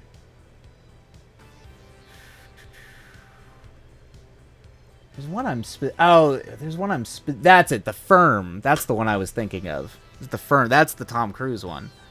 Yeah. Yeah, and The Client. Okay. This is that like embarrassing thing where I've never actually read any John Grisham. I've only ever seen the movies. Like that's it. Yeah. That's an interesting thing. Let's see.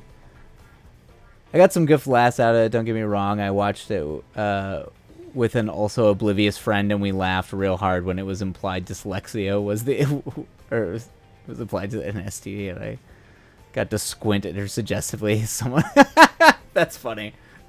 That's good. That's good. That's good. Okay. All right. Well, let's see here. Here's a question. Here's a question for everybody. Since I don't know if I have it in me to do another writing sprint tonight. What are your, like, if you had to, what are your top, because I hate what's your favorite film, because that's a question I can never add, but, like, what is your top 5 films ever made? And that can include, like, you don't have to be, like, pretentious about it with, like, oh, but this is the greatest film, but, like, what are your favorites? What are the ones that are like, no, these are the movies I always come back to?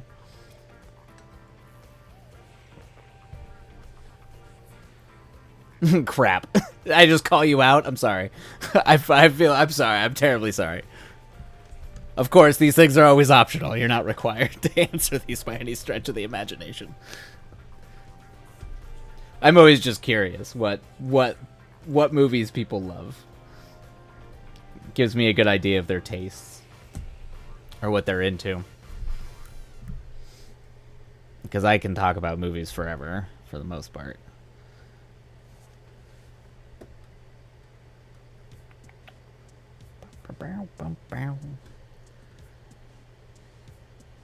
But let's see. I'll go down my tops. Okay, here we go.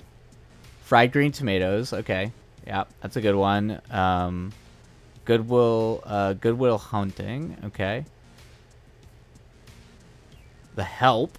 Oh, interesting. The Help. All right. Your Name. Okay, I'm assuming that's the Shinkai anime feature. Open Range. Open Range. Why does that sound familiar?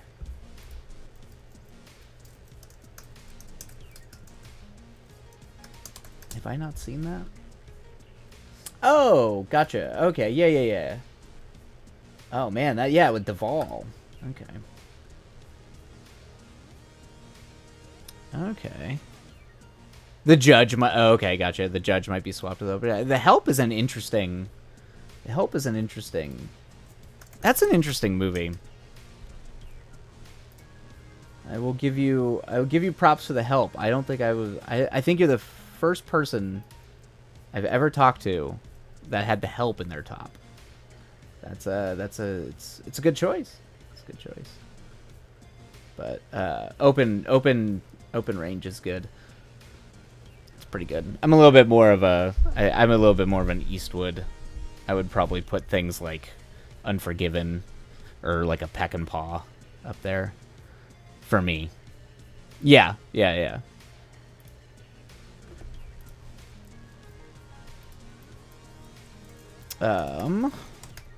see here. That's what people have been saying. It's just you're the first person. You're the first one. Yeah. I have not watched it often. Oh, Gran Torino. Yep. Trouble with the Curve is good. Yeah, that's a good one too. Let's see. Not in order. The Princess Bride. Yep. I remember we talked about Howl's Moving Castle. Yep. The original Ghost Brothers. That's awesome. All right. 2005 Pride and Prejudice. Okay. I think, is that the 2005 one? That is not the... No, wait. Sorry. The Cuarón did Great Expectations. That was the Great Expectations. And any Nick Cage movie. Okay. Oh, interesting. Any Nick Cage. Princess Bride, I mean, that's fantastic. Talk about one of the greatest writers who's ever lived. One of the greatest screenwriters who's ever lived. William Goldman, who wrote the book and then adapted it into a screenplay. That dude is one of the greats. Like, iconic. One of the greatest living, well, he passed away. One of the best writers, one of the greatest writers ever. That guy just nailed it. Anything with Keira Knightley? Okay. Keira Knightley. Yeah, the Keira Knightley. Oh, sorry, Keira Knightley. Pride and Prejudice. Yeah, that's Pride and Prejudice. I actually don't think I've seen that one. Had Matthew McFadden in it. Yeah, that's okay. Yeah, Joe Wright. Yep. Antoine Fisher. Finding Forrester is a great movie. Yeah, that's fantastic. Yeah, To Kill a Mockingbird. Gran Torino's it's a good movie. It's a good like Eastwood movie, but I don't know if I'd put it up there with like the best of Eastwood. Yeah, I don't know. Maybe I'm just a sucker for Unforgiven. I think I like how just it's such an anti-Western Western. It's fantastic. All right, those are good. Those are good movies. I have a question though. Were you able to watch Mandy? Because that's a Nick Cage movie, but I'm wondering if that might be too much, particularly if you're sensitive. Because that one's definitely like 80s retro. There's a lot of violence in that one. Pride and Prejudice had some of the most gorgeous cinematography I've ever seen with my... I mean, it was directed by Joe Wright. Let me see who did the cinematography for it. Top 5 anime. We're getting niche over here. Not really. Not really niche at all. Mine probably, let's see here. And like because it's anime bullshit, I'm assuming we're including like movies and are we including movies or is it just shows and movies? It's always a mess. I've not seen Mandy, but I did watch Vampire's Kiss. Okay. I have got a lot of thoughts about Vampire's Kiss. I've got a lot of thoughts about that movie. A lot of thoughts. Okay, so top 5 anime for number 1 all time, always at the top is Evangelion, 100%, flat out. End of Evangelion is one of my favorite films ever made, let alone animated. Let's see here. It's hard for me not to lean into movies though, because some of the best of the genre will always be, for me, the films like Angel's Egg by Oshii. It's incredible. Let's see here. I mean, Perfect Blue is a perfect movie. Like literally perfect. Trying to think for shows. I'm a pretty big fan of Shinseki Yori, or From the New World. I think the animation's not super great, but narratively I love it. I think it has a lot to say. Oh no, oh no, there is no normie. My number 1 anime is Evangelion, are you kidding me? That's like every kid born in the 90s was like, it was either that or Cowboy Bebop. It's fine, yeah. Don't worry. Fullmetal Alchemist Brotherhood, okay. Man, everybody on the Fullmetal Alchemist train. I have been a grump on that. I should just sit down and watch it. I should watch Brotherhood, I guess. That was like when I was in high school, man, the original Fullmetal Alchemist, not Brotherhood, is like all anyone could talk about, and I was just like, it's not as good. Brr. It's not as good as, like, at the time, Cowboy Bebop, or at the time I was watching Serial Experiments Lain, Cowboy Bebop, Evangelion, Ghost in the Shell, obviously Akira, which I would have to put in my top anime, because it's fucking Akira. It's like one of the greatest things ever made. But was horribly mid. Yeah, and I've heard a lot of people tell me I need to give Brotherhood a chance. I should just watch it. It's been so long that I've just kind of like let it sit to the side, and everybody I talk to, like so many of my friends, live by Fullmetal Alchemist Brotherhood. But I felt like, and that got marred too, because I was a much bigger fan of the original Hellsing than the Hellsing Unlimited, which I felt like, oh, Brotherhood just did that to Fullmetal Alchemist, what Unlimited did to the original Hellsing. But from what I can tell, everybody has said that Brotherhood is fantastic. Magic system brings a tear to my eye. Yeah, that's what everybody says. Yeah. It's on my list. It's definitely a thing I need to watch and stop being a early 2000s grump about. Brother harder than Edward Norton does, if you know. If you know, you know. Oh, no. Oh, was that a... Oh, no. Oh. I thought you were making a thing about Brotherhood, but no, I see what you're doing. Yes, I see what you're doing there. You're American History X. Yes. Which I guarantee you is definitely not most people's cup of tea. But it's an alright movie. Okay, alright. So you got... Oh, yes, I'm sorry. Yeah, I completely spaced. Vampire's Kiss. So, there's a film I love. There's a film I absolutely adore called After Hours. It was directed by Scorsese. Well, Scorsese... Of course, I'm going to tell you all about Vampire's Kiss by giving, like, a fucking lecture, because I'm insane. But, but the whole... but he... Anyway, so he was in the middle of doing Last Temptation of Christ, and it was, like, falling apart, and he was miserable and hated his life. And he got this script called After Hours, which is this kind of, like, all happens in one night.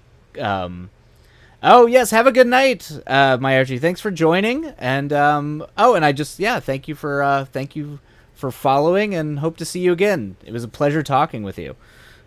Till next time. Have a wonderful night. But yeah, so anyway, he was just like, it was like broke his soul as a filmmaker. So he got this script and it like inspired him to like fall in love with filmmaking again.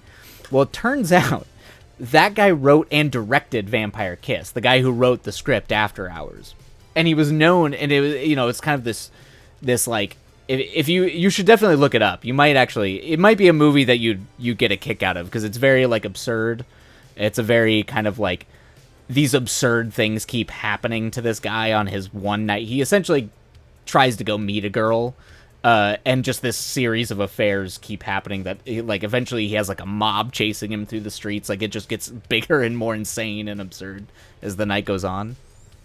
But he wrote and directed Vampire's Kiss. And when at first, you know, because a lot of people laugh about like how pitched it is, like how like super insane Nick Cage's performance is in that.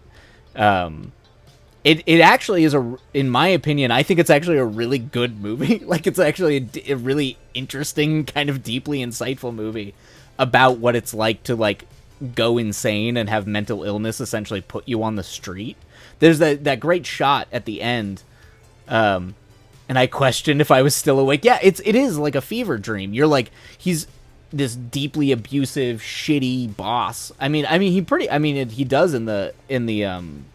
does in the movie. I mean, sexually assault her, but he like when he like convinces himself he's a vampire, and there's that shot where he's like walking back to his apartment and he's all deranged and delirious and all that kind of stuff.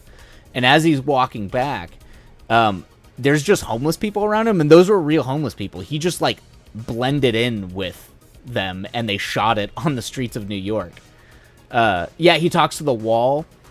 And it also has this weird thing that Nick Cage still does to this day, but I don't think he's ever done it better than he did in that, where he does his father's affectation. So apparently, according to Nick Cage, that weird voice he talks in was a voice his dad used to do as like kind of a pretentious yuppie, kind of like upscale like art house New York guy. And so it's like him making fun of his dad, but also like using it as a way to like express. Yeah, it's really weird. But he always does it. He like keeps doing it when he's trying to be like pitched and weird. He does that weird like what is it? It's like him making fun of his own dad. I don't know. He's talked about it in interviews before, why he does that accent or that kind of like weird. It's not even an accent. It's a way of talking, kind of with like a weird drawl. Constipated Nosferatu. I love the way. I hope the way you spelled Nosferatu is intentional, because that's hilarious. Constipated Nosferatu. That's awesome. It kind of does sound like a constipated like Transylvanian vampire, right? It's really bizarre. It's a very bizarre thing, anyway. But I actually, yeah, I as deranged and insane as Vampire's Kiss is, I actually think it's a good movie. Like, I actually think it actually is a good movie with something to say, where a lot of people would put it on like the, you know, people would put it on the like bad movie list, or like bad movies worth watching. I think it actually is kind of interesting. It reminds me a lot of like Sylvester Stallone. Exactly. Yeah. It is a lot like Sylvester Stallone, but a vampire. Yeah, because like a like, little less strokey Sylvester Stallone. A little less like he just suffered some terrible stroke. But yeah. What a wild. Oh man, did you ever watch Sylvester Stallone's trucker arm wrestling movie? That's a crazy movie. That is an absolutely batshit movie. If you want to watch like a bad movie worth watching that's hilarious, it's him doing. He's a trucker who does like arm wrestling championships. It's a wild film. I watched it with the same friend I watched American Psycho with, and we laughed at that one a lot too. Yeah. Oh yeah, Vampire's Kiss. Yeah, it's worth it.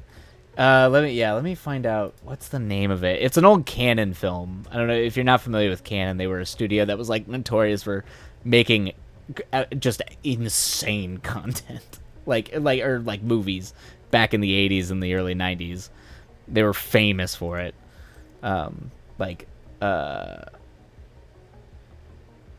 What was the one? What was the sequel they did? Electric Boogaloo? Yeah, something to Electric Boogaloo. That was like the one they were most famous for, but Sylvester. Let's see. Let me see if I can find the arm wrestling trucker movie. I can't believe I forgot the name of it. Oh god, he's in so much stuff.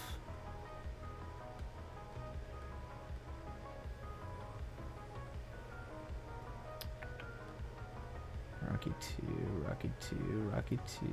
It's not Cannibal, is it? Oh, Rubber? Oh, yeah. You're talking about the... Oh, what's his name? He's a French filmmaker. Yeah, that's the... You're talking about the one about the killing... The murdering tire that murders people, and it gets, like, super meta where people are, like, following it around and watching it. Like, they're watching it like they're the audience in the theater. So it's got like a kind of like a whole meta film going on.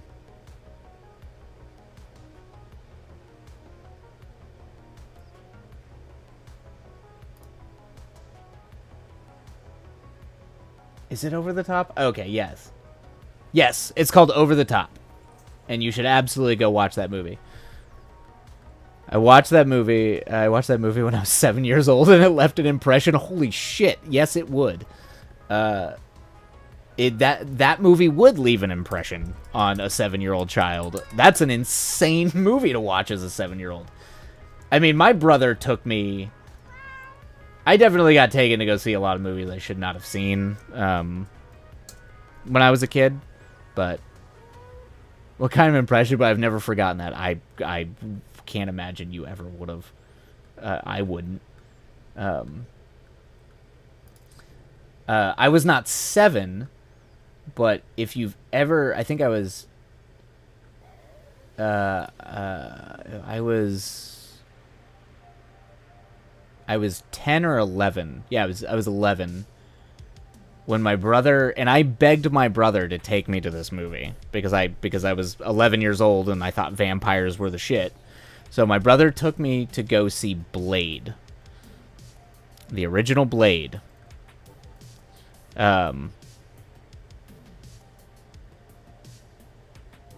And a crap ton of chairs and saying he did for no reason. Yep, that is that movie. 100%. Yeah, that's Rubber. Rubber is yeah. You're watching a weird, like, French genre film. It's such an insane movie to watch as, like, a fucking kid. It's so weird. It's so weird. But yeah. Oh yeah, it was Quentin Dupieux. Yes. Who did, oh,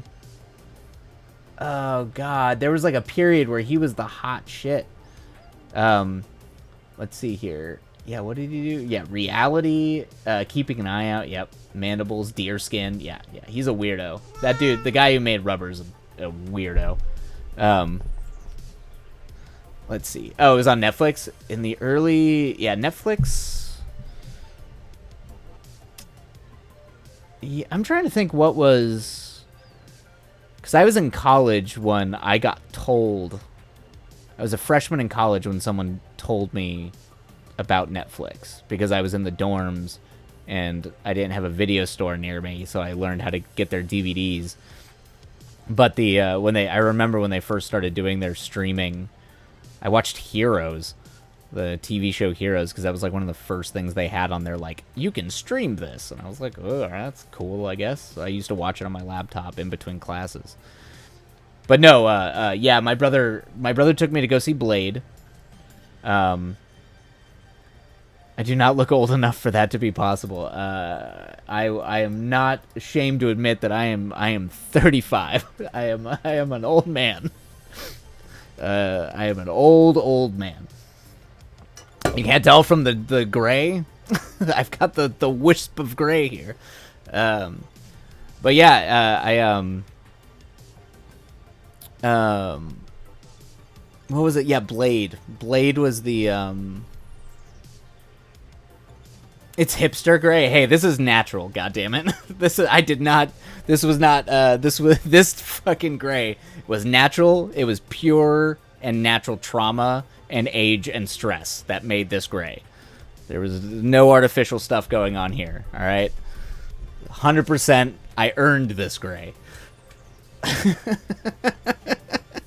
But yeah, my brother took me to go see Blade, and I remember it traumatized the opening scene of that movie, and then the blood rave where like all the vampires are at the rave and it starts spilling blood from the ceiling, like just like traumatized the shit out of me.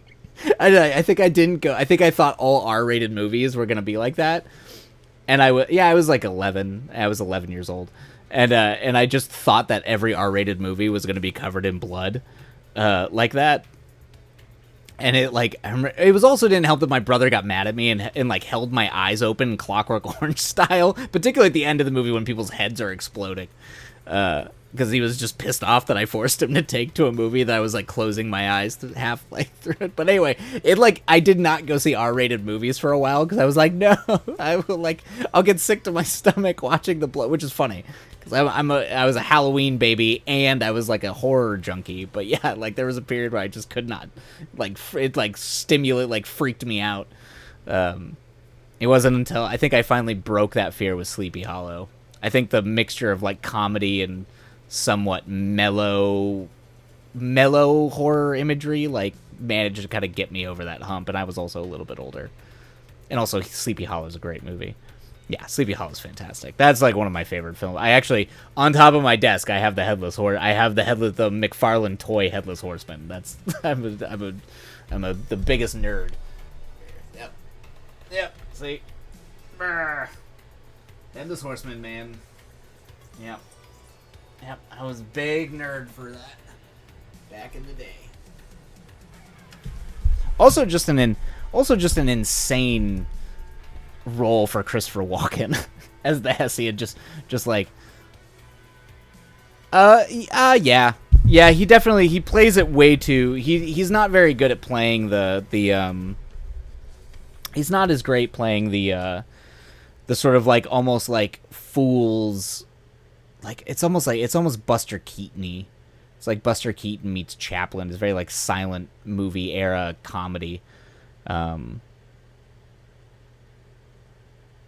I can see yeah. Stick to Sweeney Todd, Johnny.